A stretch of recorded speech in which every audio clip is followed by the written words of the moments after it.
Friends, मैं park में आ गई हूँ। आज बहुत देर हो गई है। तो फ्रेंड्स, आज तो 4:48 हो रहे हैं। आज मेरा मन नहीं था सुबह वॉक करने का, तो उठ नहीं रही थी मैं, लेकिन फिर टाइम हो जाता है, वैसे ही मन हो जाता है, क्योंकि आज संडे, बच्चों को जाना भी नहीं था, आलस आ रहा था। तो ठीक है फ्रेंड्स, घर पर मिलती हूँ। मैं कुछ को छोड़ने स्कूल में आई हूँ। मैं यहाँ से पार्क जा रही हूँ।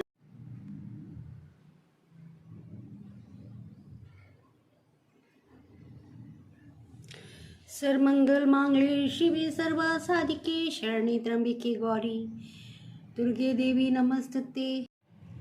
नवोध्याय निशुम्भवध। ओम बंधुक कका चनन चन्बियंस रुधिराक्षमालां पाषाण्डकुशो च वर्धना निज बहुदंडे विभाग मुंडे शक्लांबरम त्रिनेत्र मर्दम्बिकेशं निशं वपुराश्रयामि विचित्रमिदमख्यातं भगवान् भगवतः मम देव्यः चरितमहत्यं रक्तबीजवदृशेतं भूश्चेत्क्षाम्य हम श्रोतं रक्तबीजे निपातिते चकार शुंभो यत्नकर्म निशुंभ सचार चाति कोपनः। मैं अर्धनारीश्वर के श्री विग्रह की निरंतर शरण लेता हूँ।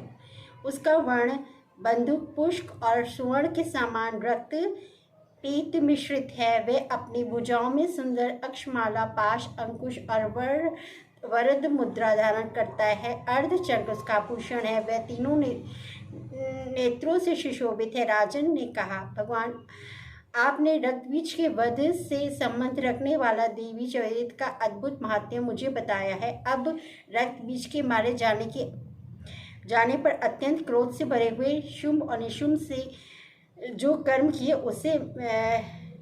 उसे मैं सुनना चाहता हूँ। चकार कोपम लुबम रक्तबीजे निपातिते शुंभ सुरे निशुंभश्च हतेष्वन्येषु चावे हन्यमानं महासैन्यं विलोक्य मसर्मुद्युधन् अभ्याधावनिः सुभूत मुख्यया सुरसेनयाः तस्य ग्रतस्तथा पृष्ठे पार्श्वर्योश्च महासुरा संदृष्टोष्ठपुटा क्रोधा हतुं देवी मुपायायुः आजगाम महावीर्यसंभ्योऽपि स्वबले वृतः निहन्तु चण्डिकां कोपत्कृत्वा युध्यं तु मात्रभिः तथो युध्यमतिवासी देव्या शुम्निशम्यो शरणवर्षमतिवोग्रं मेषयोरिव वर्षतो चिच्छेदस्ता चारास्ताभ्यां चण्डिका स्वशरोत्कारे टण्डयामास चण्डेषु शस्त्रो घेशुरेश्वरो निशंभो निशंतं खड्ग चर्म चपाद सुप्रभाम् आताण्डयन् म्यूदिनी सिंह देव्या वाहन उत्तमं तानि एताडिते वाहने देवी शूरप्रेणासि मुत्तमं निशुम्भश्चाशु छेद चर्म चाप्यस्तचन्द्रकं छिने चर्माणि खड्गे च शक्तिं चिक्षेप्य शोभसुरा तामप्यस्य दुधाचक्रे चक्राभिमुखाग्रतां कोपद्यामातो निशुम्भस्थ शूलं जग्रह दानवः आयातं मुष्टिपातेन देवी तच्छप्य चूर्यात्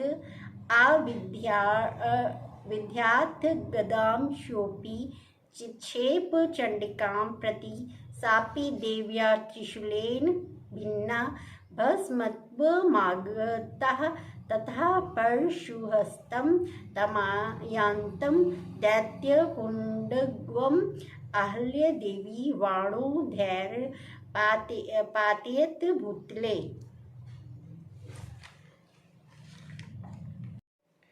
मैं अर्धनारीश्वर के श्री विग्रह के निरंतर शरण लेता हूँ। उसका वर्ण बंधु पुष्प और सुवर्ण के समान रक्त पित्त मिश्रित। वह अपने भुजाओं में सुंदर अक्षमाला पास अंकुश वर्ण मुद्रा धारण करता है। अर्धचंद्र उसका आभूषण तथा वह तीनों नेत्रों से सुशोभित है। राजा ने कहा कि भगवान, आपने रक्त बीज के वध से संबंध रखने वाला देवी चरित्र का यह अद्भुत महात्म्य मुझे बताया। अब रक्त बीज के मारे जाने की पर अत्यंत क्रोध से भरे हुए शुंभ निशुंभ जो कर्म किया है उसे मैं सुनना चाहता हूँ। ऋषि कहते हैं, राजन, युद्ध में रक्त बीज और अन्य दैत्यों के मारे जाने पर शुंभ और निशुंभ के क्रोध की सीमा न रही। अपनी विशाल सेना इस प्रकार मारी जाती देख निशुंभ अमरस में भरकर देवी की ओर दौड़ा। उसके साथ असुरों की प्रधान सेना थी। उसके आगे पीछे पाश्चात्य भाग में बड़े बड़े असुर थे जो क्रोध से होठ चबाते हुए देवी को मार डालने के लिए आए। महापराक्रमी शुंभ भी अपनी सेना के साथ मातृगणों के युद्ध करके क्रोधवश चंडिका को मारने के लिए आ गया। तब देवी के साथ शुंभ और निशुंभ घोर संग्राम छिड़ गया। वे दोनों दैत्य मेढों की भांति बाणों की भयंकर वृष्टि कर रहे थे। उन दोनों के चलाए हुए बाणों को चंडिका ने अपने बाणों के समूह से तुरंत काट डाला और शस्त्र समूह की वर्षा करके उन दोनों दैत्यापतियों के अंगों में भी चोट पहुंचाई। निशुंभ ने तीखी तलवार और चमकती हुई डाल लेकर देवी के श्रेष्ठ वाहन सिंह के मस्तक पर प्रहार किया। अपने वाहन को चोट पहुंचाने पर देवी ने शूरप्र नामक बाण से निशुंभ की श्रेष्ठ तलवार तुरंत ही काट डाली और उसकी ढाल को भी, जिसमें 8 चांद जड़े थे, खंड खंड कर दिया। ढाल और तलवार के कट जाने पर उस असुर ने शक्ति चलाई, किंतु सामने आने पर देवी ने चक्र से उसके 2 टुकड़े कर दिए। अब तो निशुंभ क्रोध से जल उठा। उस दानव ने देवी को मारने के लिए शूल उठाया, किंतु देवी ने समीप आने पर उसे भी मुक्के से मारकर चूर कर दिया। तब उसने गदा घुमाकर चंडी के ऊपर चलाई, परंतु वह भी देवी के त्रिशूल से कटकर भस्म हो गया। तदंतरा देराज शंभु को फारसा हाथ में लेकर आते देख देवी ने बाण समूह से घायल कर धरती पर सुला दिया। उस भयंकर पराक्रमी भाई निशुंभ के धराशायी हो जाने पर शुंभ को बड़ा क्रोध हुआ। अंबिका का वध करने के लिए वह आगे बढ़ा। रथ पर बैठे बैठे ही उत्तम आयुधों से सुशोभित अपनी बड़ी बड़ी 8 अनुपम भुजाओं समेत आकाश को ढककर वह अद्भुत शोभा पाने लगा। उससे आते देख देवी ने वज्र शंख बजाया और धनुष की प्रत्यंचका भी अत्यंत दुस्साह शब्द किया। प्रत्यांशका भी अत्यंत दुस्साह शब्द किया। साथ ही अपने घंटे के सबसे जो समस्त दैत्य सैनिकों को तेज नष्ट करने वाला था, संपूर्ण दिशाओं को व्याप्त कर रहा था। तदंतर सिंह ने अपनी दहाड़ से, जिसे सुनकर बड़े बड़े गजराजों महान मद दूर हो जाता था, आकाश पृथ्वी 10 दिशाओं को गुंजा दिया। फिर काली ने आकाश में उछलकर अपनी दोनों हाथों से पृथ्वी पर आघात किया। उससे ऐसा भयंकर शब्द हुआ जिससे पहले के सभी शब्द शांत हो गए। तत्पश्चात शिवदूती दैत्य के लिए अमंगलजनक अट्टहास किया। इन शब्दों को सुनकर समस्त असुर ठरा उठे, किंतु शुंभ को बड़ा क्रोध हुआ। उस समय देवी ने जब शुंभ को लक्ष्य करके कहा, ओ दुष्टात्मा, खड़ा रह। तभी आकाश में खड़े हुए देवता बोल उठे, जय हो जय हो। शुंभ ने वहां आकर ज्वालाओं से युक्त अत्यंत भयानक शक्ति चलाई। अग्नि में पर्वत के समान आती हुई इस शक्ति को देवी ने बड़े भारी लूके से हटा दिया। उस समय शुंभ के सिंह नाद से तीनों लोग गूंज उठे। राजन, उसकी प्रतिध्वनि से वज्रपात के समान भयानक शब्द हुआ, जिससे अन्य सब शब्दों को जीत लिया। शुंभ के चलाए हुए बाणों कि देवी के चलाए हुए बाणों से शुंभ ने अपने भयंकर बाणों द्वारा सैकड़ों हजारों टुकड़े कर दिए। तब क्रोध से भरी हुई चंडिका ने शुंभ को शूल से मारा। उसके आघात से मूर्छित हो वह पृथ्वी पर गिर पड़ा। इतने में निशुंभ को चेतना हुई और उसने धनुष हाथ में लेकर बाणों द्वारा देवी काली और सिंह को घायल कर दिया। फिर उस दैत्य राज ने 10,000 बाहें बनाकर चक्रों को प्रहार से सैनिकों को आच्छादित कर दिया। तब दुर्गम पीड़ा का नाश करने वाली भगवती दुर्गा ने कुपित होकर अपने बाणों से उन चक्रों और बाणों को काट गिराया। यह देखकर निशुंभ दैत्य सेना के साथ चंडिका का वध करने के लिए हाथ में गदा लिए बड़े वेग से दौड़ा। उसके आते ही चंडी ने तीखी धार वाली तलवार से उसकी गर्दन शीघ्र ही काट डाली। तब उसने शूल हाथों में लिया। देवताओं को पीड़ा देने वाले निशुंभ को शूल हाथ में लिए आते देखकर चंडिका वेग से चलाए हुए अपने शूल से उसकी छाती भेद डाली। शूल से विदीर्ण हो जाने पर उसकी छाती में एक दूसरा महाबली और महापराक्रमी पुरुष खड़ी रह कहता हुआ निकला। उससे निकलते हुए पुरुषों की बात सुनकर देवी ठठाकर हंस पड़ी और खड़ग से उन्होंने उसका मस्तक काट दिया। फिर तो वह पृथ्वी पर गिर पड़ा। तदंतर सिंह और दड़ाड़ू से असुरों की गर्दन कुचलकर खाने लगा। यह भयंकर दृश्य था। उधर काली और शिवदूत ने अपने अन्यायी दैत्यों का भक्षण आरंभ किया और कौमारी और शक्ति से विदीर्ण होकर कितने ही महादैत्य नष्ट हो गए। ब्राह्मणी के मन भूत जलने से निस्तेज होकर कितने ही भाग खड़े। कितने ही दैत्य महेश्वरी के त्रिशूल से छिन्न भिन्न हो धराशायी हो गए। अवारही के थूथन के आघात से कितनों की पृथ्वी पर कुछ उमड़ निकल गया। वैष्णवी ने अपने चक्र से दानवों की टुकड़े टुकड़े कर डाले। ऐन्द्री के हाथों से छूटे हुए वज्र से भी कितने ही प्राणों से हाथ धो बैठे। इति मार्कंडेय शरणिं मन्वंतरे देवी महात्म्ये निशुम्भवधो नाम नवमोऽध्याय। ततो नियुद्धं सुचीकृत्य तैनिम्बिका सह उत्पात्य भ्राम्यमास चिक्षेप धरणितले।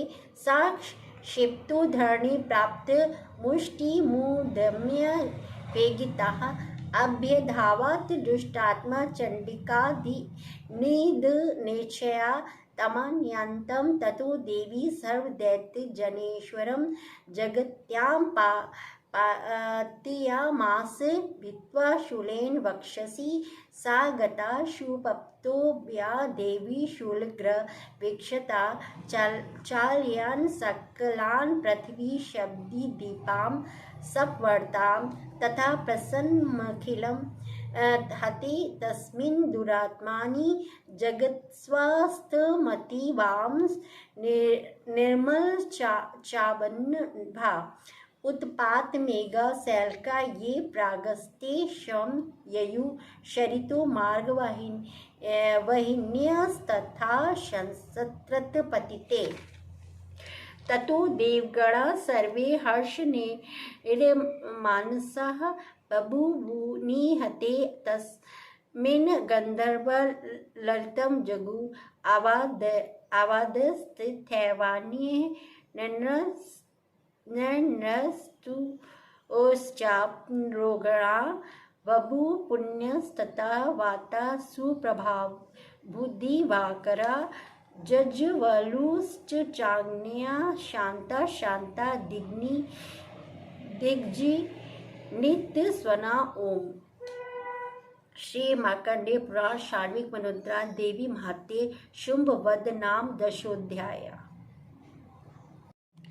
मैं मस्तक पर अर्धचंद्र धारण करने वाले शिव शक्ति स्वरूपा भगवती कामेश्वरी का हृदय में चिंतन करता हूँ। वे तपाए हुए सुवर्ण के समान सुंदर सूर्य, चंद्रमा और अग्नि, ये तीनों उनके नेत्र हैं और वे अपने मनोहर हाथों से धनुष, बाण, अंकुश, पाश, शूल धारण किए हुए हैं। ऋषि कहते हैं कि राजन, अपने प्राणों के समान प्यारे भाई निशुंभ को मारा हुआ देख सारी सेना का संहार होता जा शुंभ ने कुपित होकर कहा, दुष्ट दुर्गे, तू बल के अभिमान से आकर झूठ मूठ का घमंड ना दिखा। तू बड़ी मानिनी बनी हुई है, किंतु दूसरी स्त्रियों के बल का सहारा लेकर लड़ती है।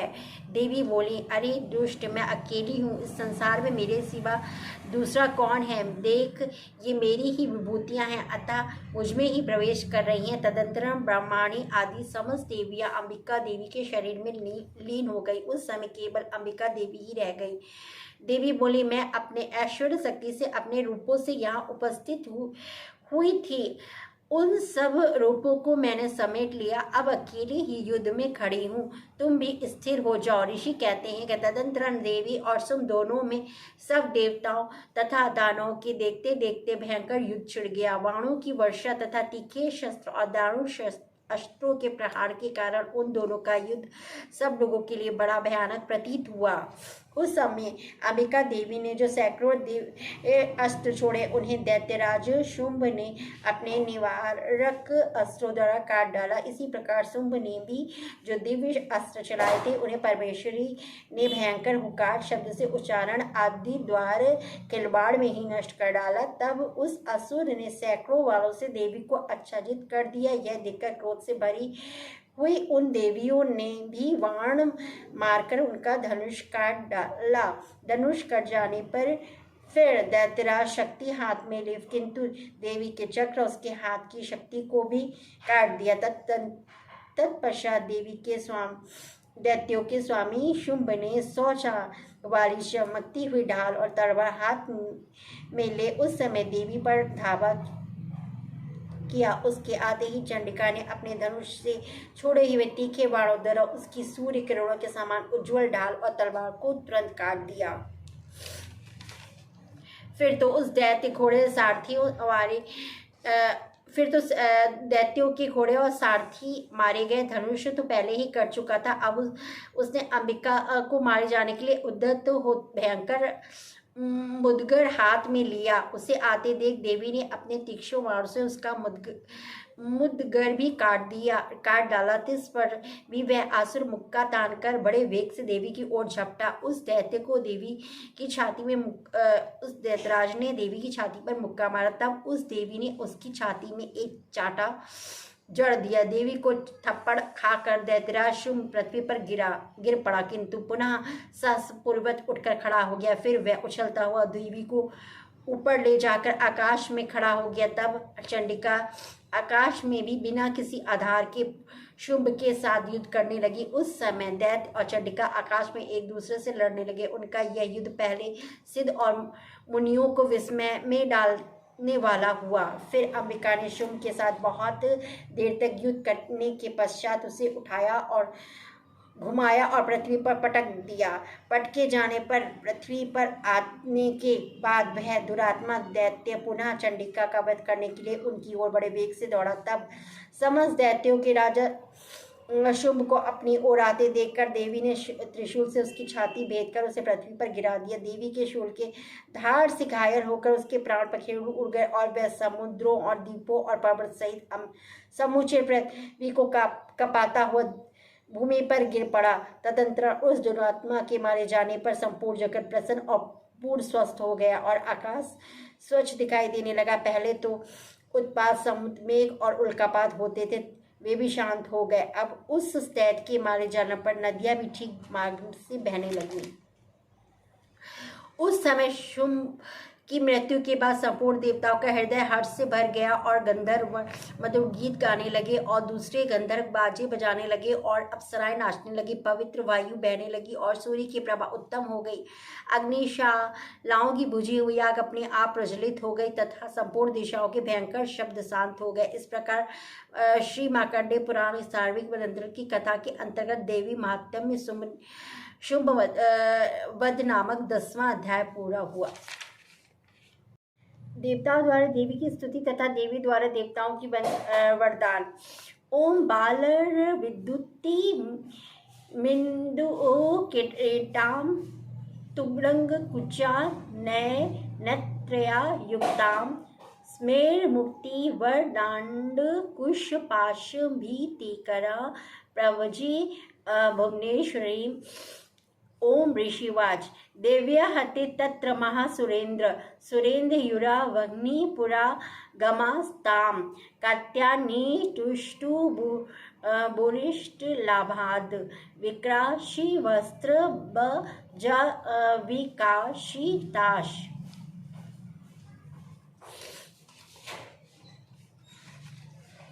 मैं भुवनेश्वरी देवी का ध्यान करता हूँ और अपनी उनके श्री अंगों की आभा प्रभात काल के सूर्य के समान है और मस्तक पर चंद्रमा का मुकुट है। उससे वे उभरे हुए स्तनों और तीनों नेत्रों से युक्त है। उनके मुख पर मुस्कान की छाया छाई रहती है और हाथों में वरद अंकुश पाश और अभय मुद्रा शोभा पाती है। ऋषि कहते हैं देवी द्वारा वहाँ महादैत्यपति शुंभ के मारे जाने पर दैत्य आदि देवता अग्नि को आगे देख करके इन कात्यायनी देवी की स्तुति करने लगे। उस समय अभिष्ट की प्राप्ति होने से उनके मुख कमल दमक उठे और उनके प्रकाश से दिव्य दिशाएं भी जगमगा उठी।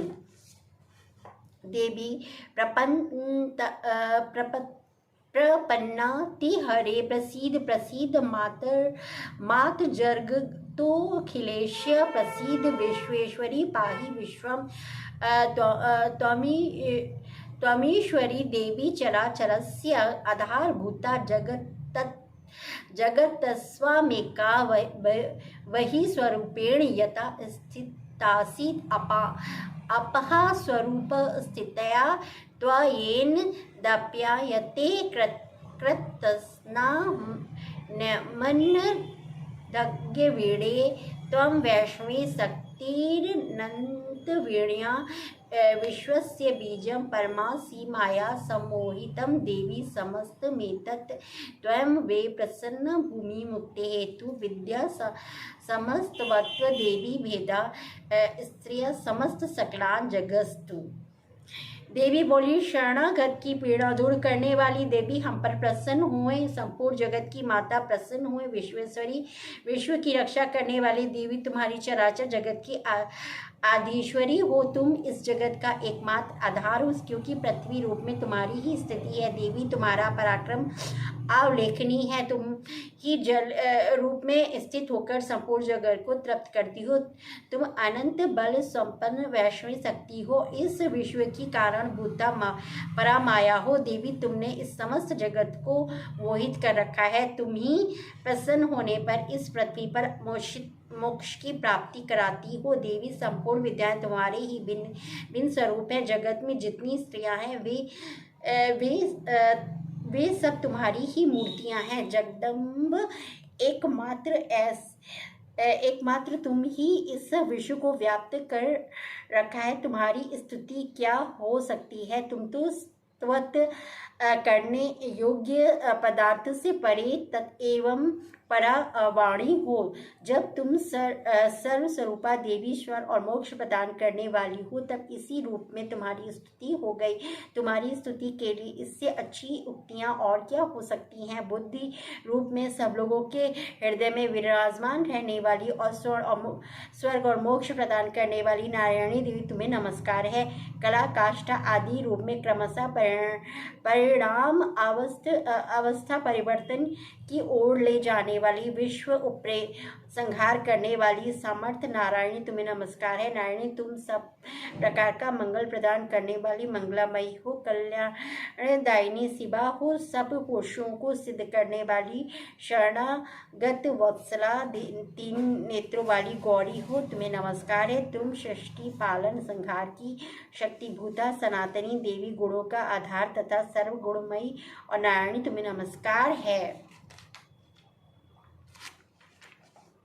शरण में आए हुए दीनों और पीड़ितों की रक्षा में संलग्न रहने वाली सबकी पीड़ा दूर करने वाली नारायणी देवी तुम्हें नमस्कार है। नारायणी तुम ब्रह्माणी का रूप धारण करने के हंसों से युक्त हुए विमान पर बैठी और कुश मिश्रित जल छिड़कती रहती हो। तुम्हें नमस्कार है। महेश्वरी रूप में त्रिशूल, चंद्रमा और सर्प की धारण करने वाली, महावृषभ की पीठ पर बैठने वाली नारायणी देवी तुम्हें नमस्कार है।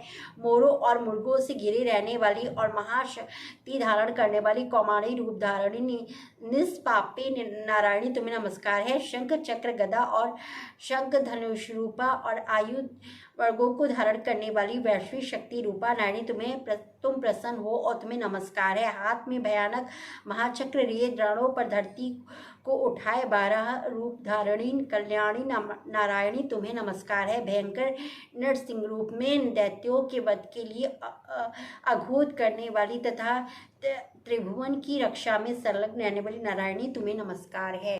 शरणागत दीनार्थ परित्राणाय परायण सर्वक्षेत्री हरे देवी नारायणी नमोस्तुते। हंस युक्त विमलास्ते ब्रह्माणी रूप धारणी कौशंभ शेरी के देवी नारायणी नमोस्तुते। त्रिशूल चंद्र की धरे महावृष भवाहिनी महेश्वरी स्वरूपे नारायण नमोस्तुते। मयूर कुकुवट व्रते महाशक्ति धरे नंदे कौमाणी रूप संस्थिते नारायणी नमोस्तुते। षडंक चक्र गदा षडंग गही पर मायुधे प्रसिद्ध वैष्णवी रूपेण नारायणी नमोस्तुते। घृति तो ग्रह महाचक्रे दृष्टु धत्त वसुंधरे 12 रूपिणी शिवे नारायणी नमोस्तुते। नरसिंह रूप ग्रहे हंतु दैत्यान कृतामधे त्रैलोक्य त्राण सहिनी नारायणी नमोस्तुते। किरीटिनी महाव्रजे सहस्रनय वज्जले व्रतप्रहाणे चैत्री नारायणी नमोस्तुते। शिवदूती स्वरूपे हत दैत्य महाबले घोर रूपे महारवे नारायणी नमोस्तुते। दृष्ट कराल वंदने शिरोमाला विभूषणे चामुंडे मुंडमथने नारायणी नमोस्तुते। लक्ष्मी लज्जे महाविद्ये श्रद्धे पृष्टि स्वदे ध्रुवे महारात्रि महाविद्ये नारायणी नमोस्तुते। मेधे सरस्वती परे भूति प्रभावी तमसी नियत्वं प्रसीदेशे नारायणी नमोस्तुते।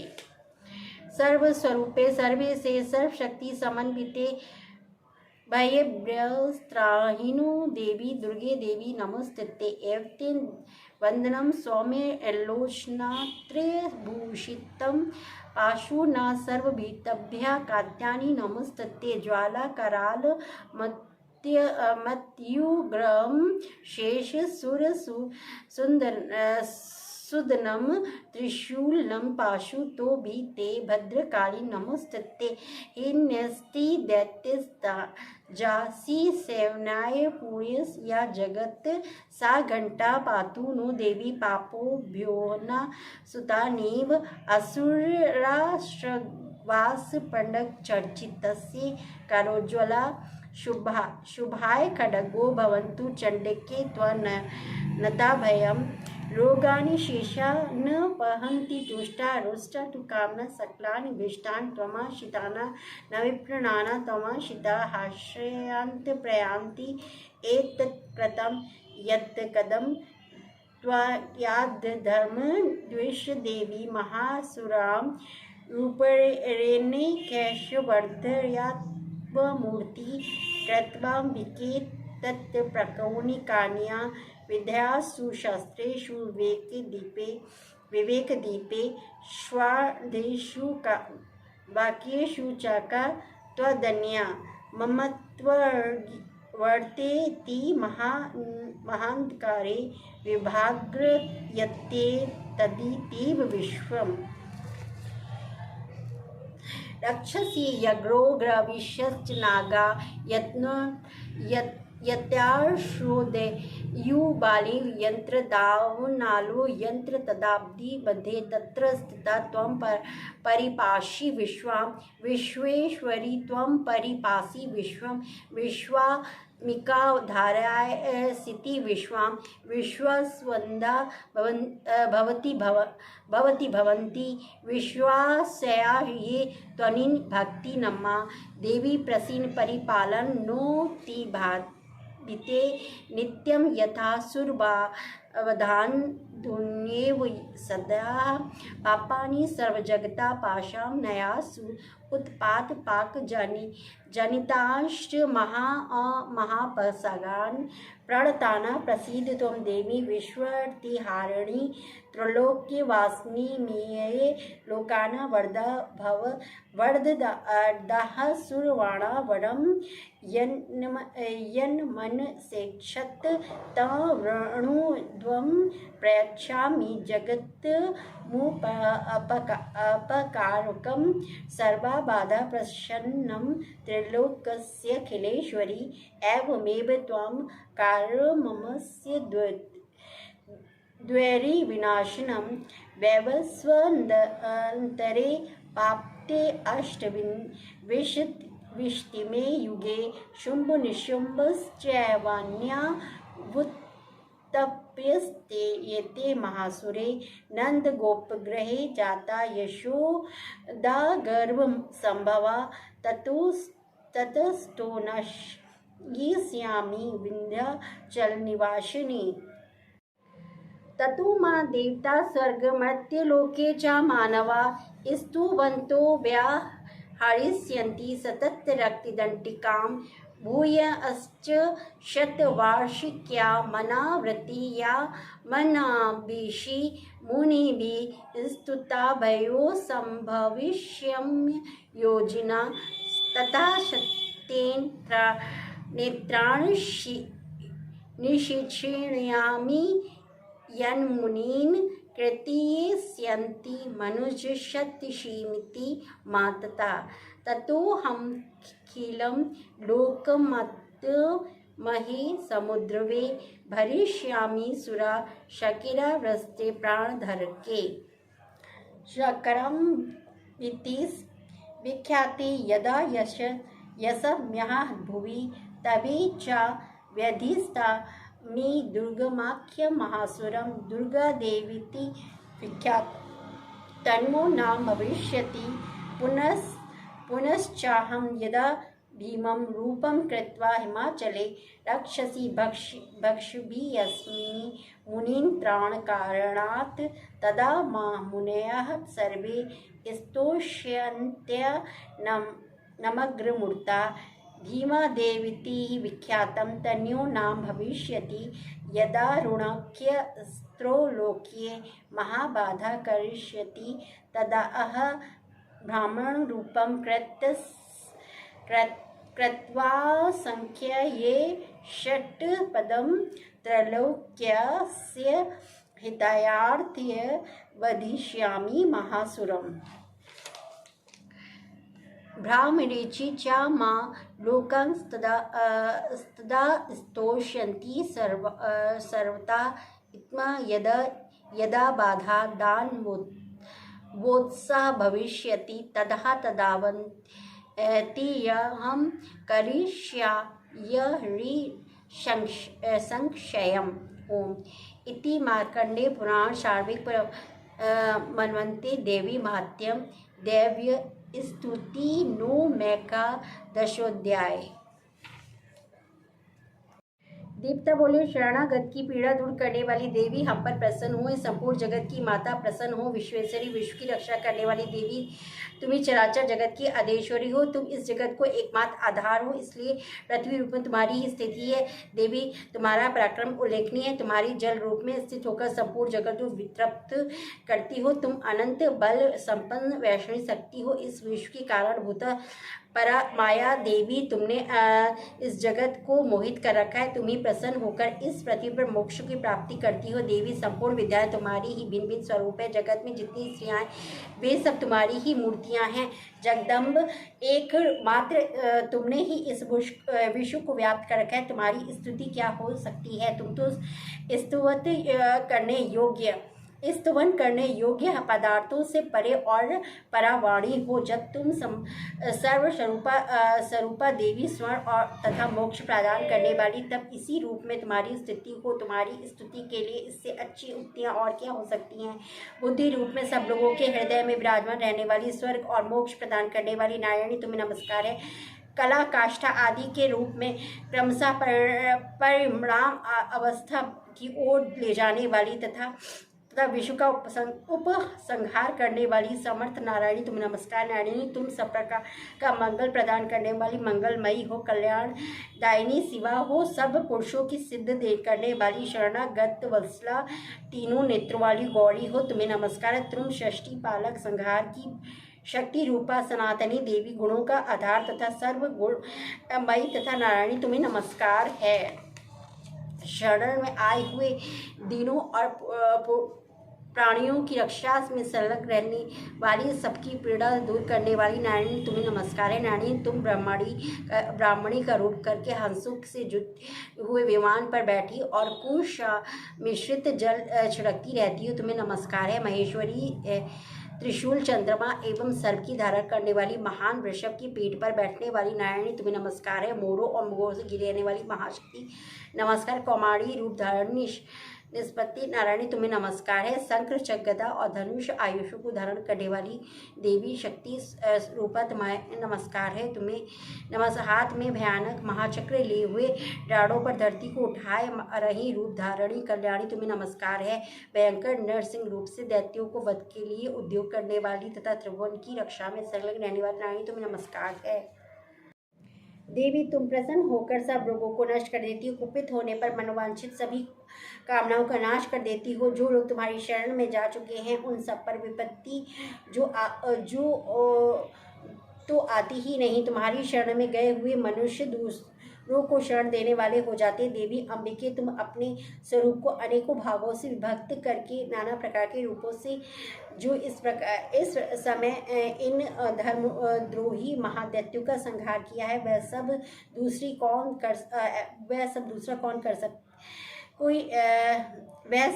कौन कर सकती थी। विद्याओं में ज्ञान की प्रकाश करने वाली, शास्त्रों में आदि वाक्यों वेदों में तुम्हारी सिवा और किसका वर्णन है, तथा तुमको छोड़कर दूसरा कौन ऐसी शक्ति है जो इस विश्व को अज्ञान में घोर अंधकार से परिपूर्ण ममता रूपी गड्ढे में निरंतर भटका रही है। जहाँ राक्षस, जहाँ भयंकर विशाल वाले सर्प, जहाँ शत्रु, जहाँ लुटेरों की सेना और जहाँ दानव नल हो वहाँ तथा समुद्र के बीच में साथ रहकर तुम विश्व की रक्षा करती हो। विश्वेश्वरी तुम विश्व का पालन करती हो। विश्व रूपा हो इसलिए संपूर्ण विश्व को धारण करती हो। तुम भगवान विश्वनाथ की वंदनीय हो। जो तुम भक्तिपूर्वक तुम्हारे सामने मस्तक झुकाते हैं वे संपूर्ण विश्व को आश्रय देने वाले हो जाते। देवी प्रसन्न हो।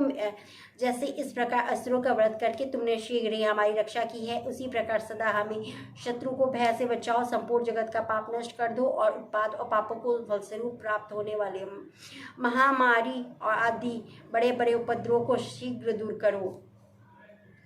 देवी बोली, देवताओं मैं वर देने को तैयार हूँ।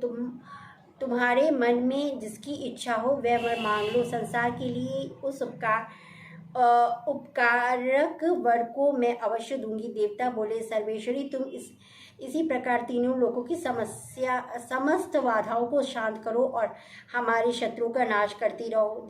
देवी बोली, देवताओं वैवस्वत मनवंतर के 28वें युग में शुंभ और निशुंभ नामक 2 अन्य महादैत्य उत्पन्न होंगे। तब मैं नंद गोप के घर में उनकी पत्नी यशोदा के गर्भ से विदीर्ण हो विंध्याचल में जाकर रहूंगी और उक्त दोनों असुरों का नाश करूंगी। फिर अत्यंत भयंकर रूप से पृथ्वी पर अवतार ले मैं वैप्रचित नाम वाले दानवों का वध करूंगी। उन भयंकर महादैत्यों को भक्षण करते समय मेरे दांत अनार के फूल की भांति लाल हो जाएंगे। तब स्वर्ग में देवता और मृत्यु लोक में मनुष्य सदा मेरी स्तुति करते हुए मुझे दंतिका कहेंगे। जब पृथ्वी पर 100 वर्षों की वर्षा रुक जाएगी, पानी का अभाव हो जाएगा, उस समय मुनियों के स्तनमन करने पर मैं पृथ्वी पर आयोनी जारूप में प्रकट होंगी और 100 नेत्रों से मुनियों को देखूंगी। अतः मनुष्य शताब्दी इस नाम से मेरा कीर्तन करेंगे। देवताओं उस समय मैं अपने शरीर से उक्त हुए शाखाओं शाकों द्वारा समस्त संसार का भरण पोषण करूँगी। जब तक वर्षा नहीं होगी तब तक मैं शाक ही सबके वे शाक ही सबके प्राणों की रक्षा करेंगे। ऐसा करने के कारण पृथ्वी पर शाकंभी के नाम से मेरी ख्याति होगी। उसी अवतार में मैं दुर्गम नामक महादैत्य का व्रत भी करूँगी। इससे मेरा नाम दुर्गा देवी के रूप में प्रसिद्ध होगा। फिर मैं जब भीम रूप धारण करके मुनियों की रक्षा के लिए हिमाचल पर रहने वाली राक्षस का भक्षण करूँगी, उस समय सब मुनि भक्ति से नमस्कार होकर मेरी स्तुति करेंगे। तब मेरा नाम भीमा देवी के रूप में विख्यात होगा। जब अरुण नाम का दैत्य तीनों लोगों को भारी उपद्रव मचाएगा, तब मैं तीनों लोगों का हित करने के लिए 6 पैरों वाली असंख्य भैरवों का रूप धारण करके महादैत्य का वध करूंगी। फ्रेंड्स, मैं पार्क में आ गई हूँ और देखिए मेरे फ्रेंड्स लोग यहाँ बैठे अभी मुझे मिले हैं। देखिए आरती हैं, मौसी हैं। मौसी देखिए कितनी स्मार्ट हो गई हैं और आप कानपुर से आई हैं ना। तो फ्रेंड्स देखिए मैं पार्क में आ गई हूँ। एक राउंड लगा कर ही मैं यहाँ से निकलूँगी मंदिर। और आज मैंने पूजा कर ली है। 11वां अध्याय मेरा हो गया है दुर्गा सप्तमी में और जल्दी मुझे फिनिश करना है। कल मैं सोच रही हूँ कि कन्या खिला दूँ।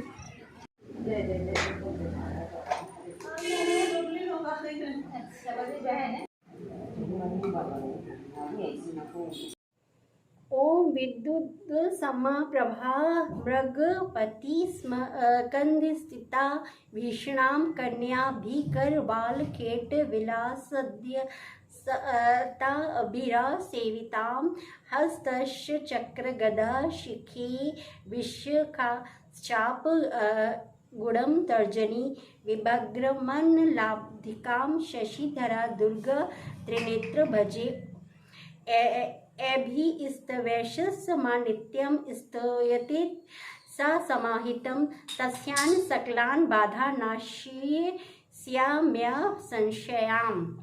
मैं तीनों नेत्रों वाली दुर्गा देवी का ध्यान करता हूँ। उनके श्री अंगों की प्रभा बिजली के समान है। वे सिंह के कंधे पर बैठी हुई भयंकर प्रतीत होती हैं। हाथों में तलवार और ढाल लिए हुए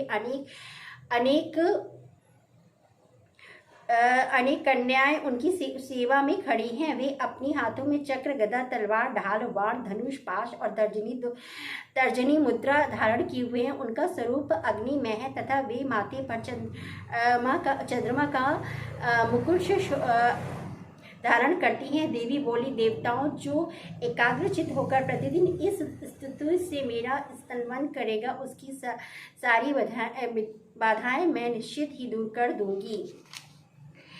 जो मधुकैटों का नाश, महिषासुर का वध तथा शुंभ निशुंभ संहार के प्रसंग का पाठ करेगा तथा अष्टमी और चतुर्दशी और नवमी को जो एकाग्रचित होकर भक्ति पूर्वक मेरे उत्तम महात्म्य श्रवण करेगा, उसे पाप नहीं छू सकेगा। उन पर पाप जनित आपत्तियां भी नहीं आएंगी। उनके घर में कभी दरिद्रता नहीं आएगी तथा उनके कभी प्रेमी जनों का बिच्छू का कष्ट नहीं भोगना पड़ेगा। इतना ही नहीं, उन्हें शत्रुओं से, लुटेरों से, राजा से, शस्त्र से, अग्नि से तथा जल की राशि से कभी भय नहीं होगा। इसलिए सबको एकाग्रचित होकर भक्ति पूर्वक मेरे इस महात्म्य को सदा पढ़ना और सुनना चाहिए।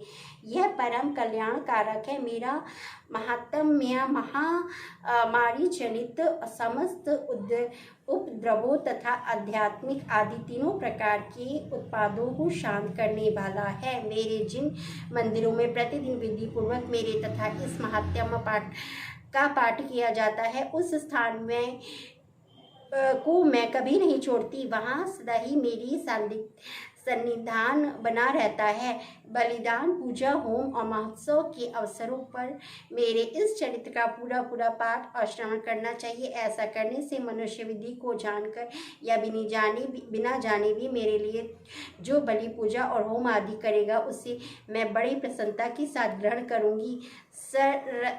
शरतकाल में भी शरद काल में जो वार्षिक महापूजा की जाती है, उस अवसर पर जो मेरे इस महात्म को भक्ति पूर्वक सुनेगा, वह मनुष्य मेरे प्रसाद से सब बाधाओं से मुक्त तथा धन धान्य और पुत्र से संपन्न होगा। इससे तनिक भी संदेह नहीं है। मेरे इस महात्म में मेरे प्रादुर्भाव की सुंदर कथाएं तथा युद्ध में किए गए मेरे पराक्रम सुनने से मनुष्य निर्भय हो जाता है। मेरे महात्म्य का श्रवण करने वाले पुरुषों के शत्रु नष्ट हो जाते हैं, उन्हें कल्याण की प्राप्ति होती है तथा उनका कुल आनंदित हो रहता है। सर्वत्र शांति कर्म में बुरे स्वप्न दिखाई देने पर और ग्रह जनित भयंकर पीड़ा उपस्थित होने पर मेरा महात्म्य श्रवण करना चाहिए। इससे सब बाधाएं तथा भयंकर ग्रह पीड़ाएं शांत हो जाती हैं और मनुष्यों द्वारा देखा हुआ स्वप्न शुभ स्वप्न में परिवर्तित हो जाता है। बाल ग्रहों से आक्रांत और बालकों के लिए यह महात्म शांति कारक है और तथा मनुष्यों के संगठन में फूट होने पर अच्छी प्रकार मित्रता कराने वाला होता है। यह महात्म समस्त दुराचारियों के बल का नाश करने वाला, इसके पाठ मात्र से राक्षसों भूतों और पिशाचों का नाश हो जाता है। मेरा यह सब महात्म्य मेरे स्वामित्व की प्राप्ति करने वाला है। पशु पुष्प अर्घ्य धूप दीप गंध आदि उत्तम सामग्रियों द्वारा पूजन करने से, ब्राह्मणों को भोजन कराने से, होम करने से, प्रतिदिन अभिषेक करने से, नाना प्रकार के अन्य भोगों का अर्पण करने से तथा दान देने आदि से 1 वर्ष तक मेरी आराधना की जाती। इससे मुझे कितनी प्रसन्नता होती है, उतनी प्रसन्नता मेरे इस उत्तम चरित्र का एक बार श्रवण करने मात्र से हो जाती है। यह महात्म्य श्रवण करने से पापों को हर लेता और आरोग्य प्रदान करता।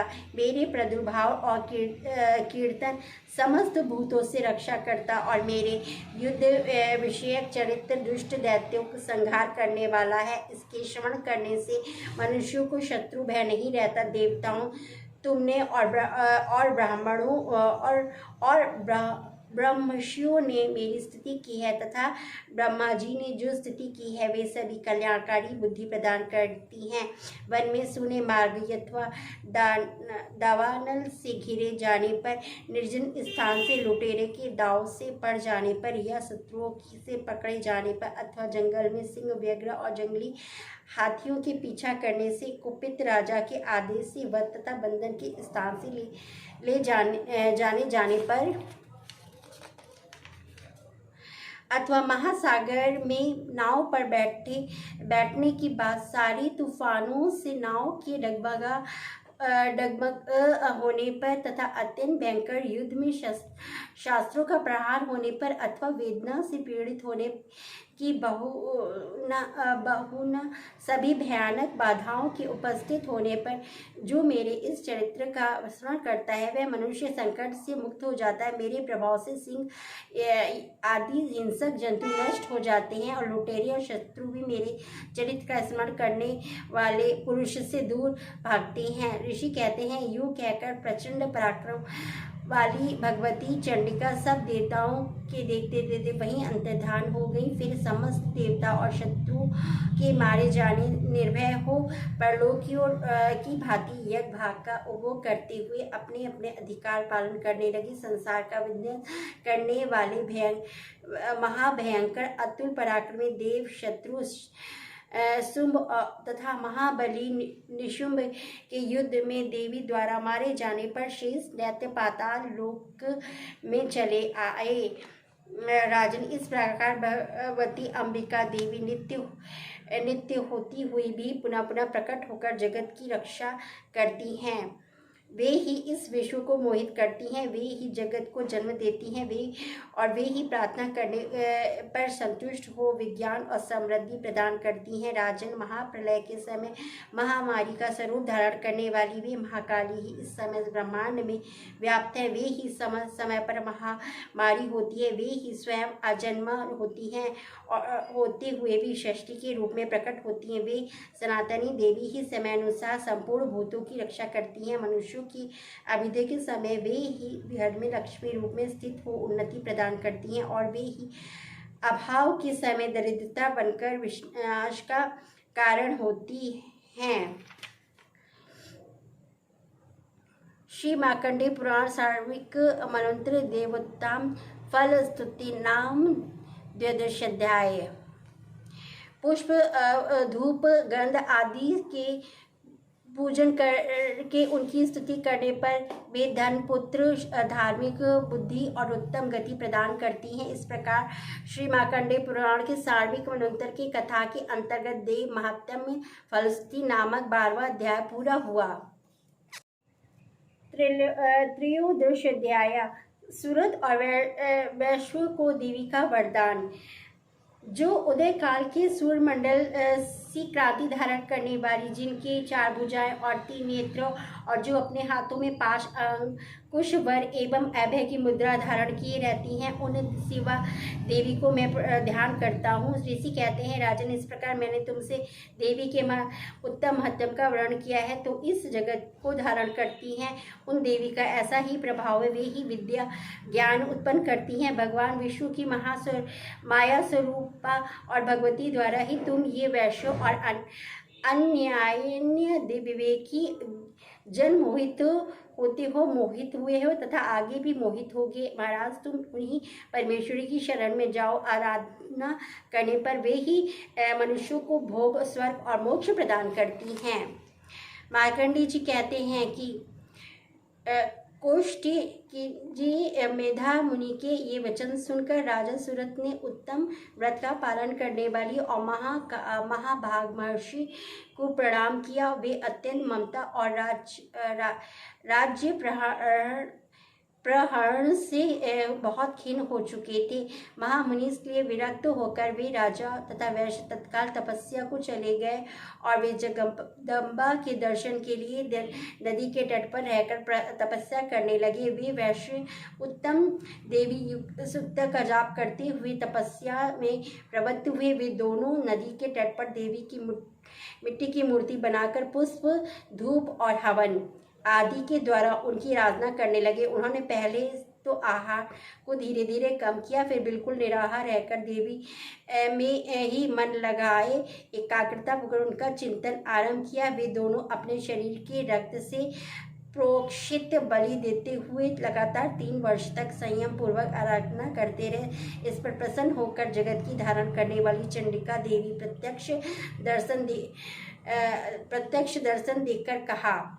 देवी बोली, राजन तथा अपने कुल को आनंदित करने वाले वैश्य, तुम लोग जिस वस्तु की अभिलाषा रखते हो वह मुझसे मांगो, मैं संतुष्ट हूँ, अतः तुम्हें वह सब दूंगी। मार्कंडेय जी कहते, तब राजा ने दूसरे जन्म नष्ट न होने वाले राज्य मांगा और इस जन्म में भी शत्रुओं की सेना को बलपूर्वक नष्ट करके पुनः अपना राज्य प्राप्त कर लेने का वरदान मांगा। और वैश्य का चित्त संसार की ओर से खिन्न विरक्त हो चुका था। वे बड़े बुद्धिमान थे, अतः उस समय उन्होंने तो ममता और अहंता रूप आशक्ति का नाश करने वाला ज्ञान मांगा। देवी बोली, राजन, तुम थोड़े ही दिनों में शत्रुओं को मारकर अपना राज्य प्राप्त कर लोगे। अब वहाँ तुम्हारा राज्य स्थिर रहेगा। फिर मृत्यु के पश्चात तुम भगवान विवस्वान सूर्य के अंश से जन्म लेकर इस पृथ्वी पर शारीरिक मनु के नाम से विख्यात हो जाओगे। वैश्य, तुमने भी जिस प्रकार वर को मुझसे प्राप्त करने की इच्छा की है, उससे देती हूँ, तुम्हें मोक्ष के लिए ज्ञान प्राप्त होगा। मार्कंडेय जी कहते हैं, इस प्रकार उन दोनों को मनोवांछित वरदान देकर तथा उनके द्वारा भक्तिपूर्वक अपनी स्तुति सुनकर देवी अंबिका तत्काल अंतर्ध्यान हो गई। इस तरह देवी से वरदान पाकर क्षत्रियों में श्रेष्ठ सूरत सूर्य से जन्म ले शार्विक नामक मनु होंगे।